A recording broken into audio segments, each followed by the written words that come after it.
I went to the doctors and they found lesions on my brain, which is like scarring, and is causing me to have like higher blood pressure, and it's like a whole bunch of problems. They couldn't tell if it was multiple sclerosis or if I'd had a bunch of strokes or what. So it's just causing me memory problems, like coordination problems, speech problems.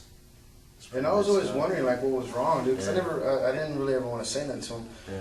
And one day, could you tell him what happened?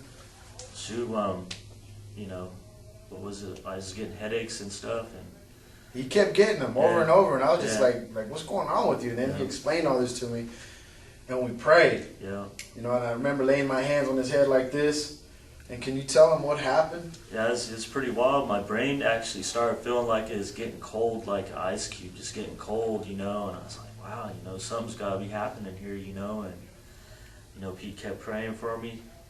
And then I went to walk over to the soup kitchen, and all of a sudden it's like I heard like something pop in my brain, like it's like a bubble popping.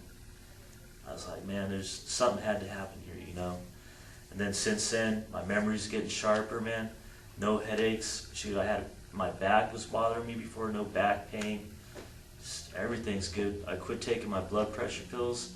Now my blood pressure's where they wanted it to be when I was on the pills, you know, without taking them. And I want you to know something. I never told John to get off his pills.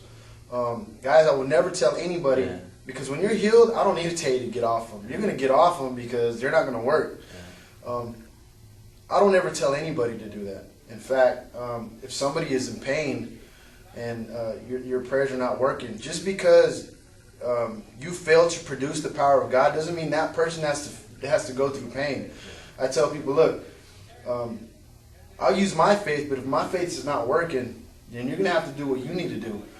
Guys, if you are unable to produce the power of God in somebody's life by trying to heal them in the name of Jesus or laying hands and it does not happen, don't make them go through the suffering and all that because of your lack of being able to produce. When it happens, it happens. Don't ever tell anybody to get off their meds. Don't ever tell anybody to do stuff like that. They'll know when the power of God surges through them because the meds won't do any good.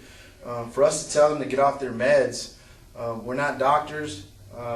That's called practicing medicine without a license. That's why I breathe on people, because there's some places that I go where I can't lay hands, you know, so I just breathe on them and they get healed. It's very important that we learn that.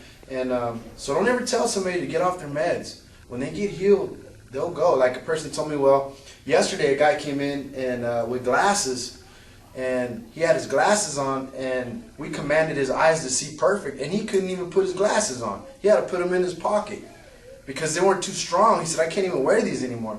So I didn't tell him, take your glasses off. He knew that because he tried to put them on. He's like, whoa, this is, you know, and he walked out totally healed. I mean, he could see perfect. So I just wanted you to record this. Cool. Can I put it on YouTube? Yeah. That's awesome. So guys, keep it up. Lay hands on people. Don't be scared. Just put hands on people. Declare it in the name of Jesus, and you see what happens. Cool? All right. God bless, guys.